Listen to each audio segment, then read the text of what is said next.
हाय, आज हम लोग यूज़ कॉन्टेक्स्ट कैसे यूज़ करते हैं वो देखेंगे। देखो, पेरेंट कंपोनेंट से चाइल्ड कंपोनेंट तक जब डाटा को ट्रांसफ़र करना होता है ना, तब हम लोग यूज़ कॉन्टेक्स्ट का यूज़ करते हैं। मगर हम लोग ये काम तो पहले से ही कर पा रहे थे प्रॉप्स का यूज़ करके। मगर उसमें प्रॉब्लम क्या था ना, कि समय के साथ number of line of code बढ़ते जाता है। प्रॉप्स को ईज़िली यूज़ कर लेते हैं लोग, मगर उससे क्या होता है ना, कि बहुत ज़्यादा लाइन ऑफ कोड हो जाता है जब प्रोजेक्ट बड़ा होता है। तो हम लोग बिना मतलब का ज़्यादा लाइन ऑफ कोड नहीं लिखना चाहेंगे ना, मेंटेन करने में दिक्कत होता है। इसलिए हम लोग यूज़ कॉन्टेक्स्ट का यूज़ करते हैं ताकि कम लाइन ऑफ कोड में ज़्यादा काम हो सके। देखो ये यूज़ कैसे करते हैं। ये सिर्फ सिंटैक्स है जो लेफ़्ट साइड में है, इसका एक्चुअल यूज़ हम राइट साइड में करके दिखाएंगे। कन्वीनियंस हो इसलिए सारा कोड को इन्होंने एक ही पेज पे लिख दिया है ताकि सिंटैक्स समझने में आसानी हो। देखो, ये जो फंक्शन कंपोनेंट 2 लिखा हुआ है, फंक्शन कंपोनेंट 3 लिखा हुआ है, ये सब एक्चुअल रियल लाइफ में अलग अलग पेजेस में लिखा रहेगा, बट समझने में आसानी हो इसलिए एक ही पेज पे लिख दिया है। देखो अब कैसे काम करता है ये यूज़ कॉन्टेक्स्ट को पहले हमने इंपोर्ट कर लिया और क्रिएट कॉन्टेक्स्ट को।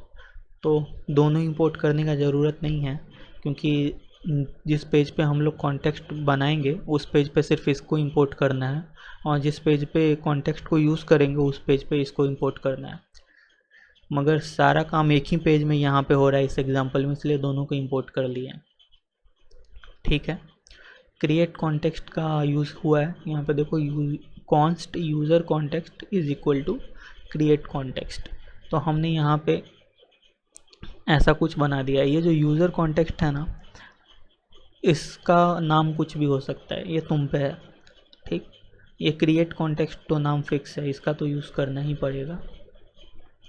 तो अगर तुम कलर का इंफॉर्मेशन चाइल्ड को देना चाहते हो तो उस हिसाब से इसका नाम चुन लेना, जैसे कलर इन्फो, या फिर काउंट का इंफॉर्मेशन चाइल्ड को देना चाहते हो तो इसका नाम काउंट इन्फो रख सकते हो।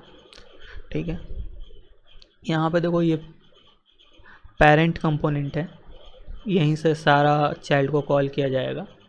तो देखो हो क्या रहा है, यहाँ पे हमने यूज स्टेट का यूज़ किया और एक वेरिएबल है जिसका नाम है यूज़र, इसमें हमने जेसी हॉल का नाम सेव कर दिया है।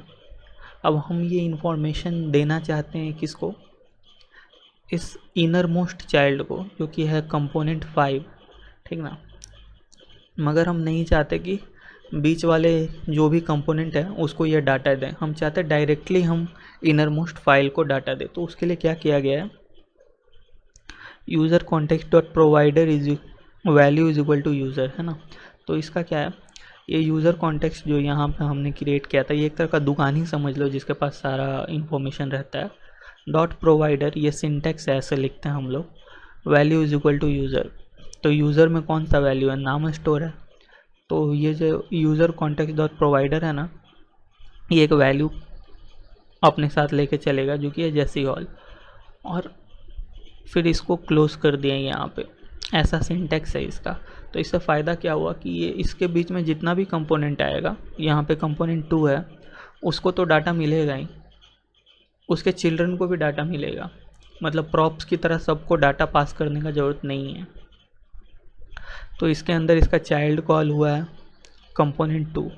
देखो अब कंपोनेंट 2 के पास हम लोग गए, तो अब देखो ध्यान से देखना, यहाँ पे हम लोग डाटा ट्रांसफ़र नहीं कर रहे हैं। ठीक ना, हम सिर्फ कंपोनेंट 2 को कॉल किए हैं। प्रॉप्स में डाटा को ट्रांसफ़र करना पड़ता, यहाँ पे कंपोनेंट 2 पे प्रॉप, कंपोनेंट 3 पे प्रॉप डालना पड़ता कंपोनेंट 2 के अंदर। तो ये देखो यहाँ पे कंपोनेंट 2 में कुछ नहीं किया, कंपोनेंट 3 में कुछ नहीं किया, कंपोनेंट 4 में कुछ नहीं किया। अब कंपोनेंट 4 का चाइल्ड है क्या, कंपोनेंट 5। तो यहाँ पे हमने क्या किया है ना, कि const user is equal to use context user context. तो यहाँ पे यूज़र कॉन्टेक्स्ट क्यों लिखा है, क्योंकि हमने जब ये बनाया था स्टोर तो उसका नाम दिया था यूज़र कॉन्टेक्स्ट, और इसी के पास हमारा वैल्यू है। तो इसीलिए हमने यूज़ कॉन्टेक्स्ट के अंदर यूज़र कॉन्टेक्स्ट डाला था। कॉन्स्ट यूज़र हमने क्यों लिखा है, देखो यूज़र के जगह पे तुम कुछ भी लिख सकते हो, तो यहाँ पे हमने यूज़र लिख दिया क्योंकि यूज़र का नाम है यहाँ पे। अब क्या हुआ, यूज़र में जैसी हॉल का वैल्यू आ गया, तो अब हम लोग इसका यूज़ कर पा रहे हैं यहाँ पे। ठीक ना, तो ये समझने के लिए एग्जांपल बहुत अच्छा है क्योंकि ये छोटा सा है और बिल्कुल कंप्लीट एग्जाम्पल है, मगर रियल लाइफ में इसको अगर इम्प्लीमेंट करना चाहोगे तो छोटा सा प्रॉब्लम आएगा। वो ये कि यहाँ पे एक्सपोर्ट करके नहीं दिखाया गया है चीज़ों को। तो इसीलिए हमने राइट में भी एक एग्जांपल लिया है। वो उससे पहले देखते हैं क्या है। एक छोटा सा एक्सरसाइज है तुम लोगों के लिए, बट ये प्रोग्राम काफ़ी छोटा है। इसमें क्या है ना, ये जो ब्लू वाला बॉर्डर दिख रहा है ना, ये पेरेंट कंपोनेंट है। इसमें हमने एक बटन बनाया जो काउंट का वैल्यू बढ़ाएगा। अब हम क्या कर रहे हैं ना, इस वैल्यू को ट्रांसफ़र कर रहे हैं इसके चिल्ड्रन को। तो ये चाइल्ड को हमने डाटा भेज दिया, तो यहाँ पे क्योंकि डाटा 11 है तो भेजने के बाद चाइल्ड के पास जो डाटा आएगा वो भी 11 ही होगा ना। अब तुम्हें क्या करना है कि यहाँ 11 का डाटा ग्रैंड चाइल्ड को भेजना है।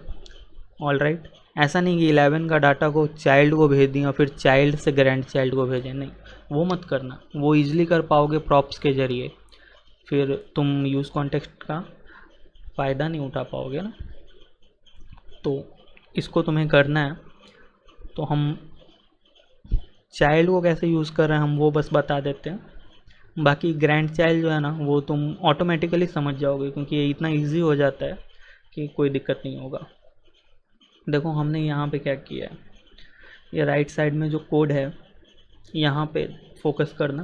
क्रिएट कॉन्टेक्स्ट का यूज़ किया है, इंपोर्ट किया है। क्रिएट कॉन्टेक्स्ट, यूज़ कॉन्टेक्स्ट नहीं इंपोर्ट किया है, क्योंकि हम ऐप वाला जो फाइल है इसमें से डाटा क्रिएट करना चाहते हैं, क्रिएट करके भेजना चाहते हैं, यूज़ नहीं करना चाहते। तो यहाँ पे क्रिएट कॉन्टेक्स्ट का यूज़ किया है। एक गलती जो बहुत सारे लोग करते हैं वो ये कि ये जो एक्सपोर्ट है ना, इसको इसके अंदर लिख देते हैं ऐप के अंदर, तो ये एक्सपोर्ट नहीं हो पाता। तो जब भी क्रिएट कॉन्टेक्स्ट लिखना ना तो इसको एक्सपोर्ट ज़रूर करना, और ये सिंटैक्स मेरे को सबसे अच्छा लगा एक्सपोर्ट करने के लिए। तो ऐसे क्रिएट कॉन्टेक्स्ट का यूज़ किया। एग्जाम्पल में भी देखो क्रिएट कॉन्टेक्स्ट का यहाँ पे ऐसे यूज़ था ना, तो हमने क्रिएट कॉन्टेक्स्ट का यूज़ कर लिया। अब यहाँ पे डिफ़ॉल्ट वैल्यू हमने 0 डाल दिया है। अब इसमें क्या है, एक यूज़ स्टेट की मदद से हम लोग काउंट का ट्रैक रख रहे हैं, है ना। अब चाइल्ड कंपोनेंट को हम लोग क्या कर रहे हैं, ये डाटा भेज रहे हैं। तो सिंटैक्स हमने देखा था क्या है उसका, ऐसे है। यहाँ पे यूज़र कॉन्टेक्स्ट इन्फो का यूज़ कर रहे हैं, यहाँ पे किसी और का यूज़ कर रहे थे, ज़रा ध्यान से देखना। यहाँ पे देखो, यहाँ पे यूज़र कॉन्टेक्स्ट का यूज़ कर रहे हैं, क्योंकि यहाँ पे क्रिएट कॉन्टेक्स्ट जब किए थे तो हमने यूज़र कॉन्टेक्स्ट लिखा था, इसलिए यूज़र कॉन्टेक्स्ट डॉट प्रोवाइडर लिखा था। यहाँ पे क्रिएट कॉन्टेक्स्ट जब किए थे तो हमने यूज़र काउंट इन्फो लिखा है, इसलिए यूज़र काउंट इन्फो का यूज़ हुआ है। ऐसे करके हम लोग चाइल्ड को क्या किया, डाटा सेंड कर दिए।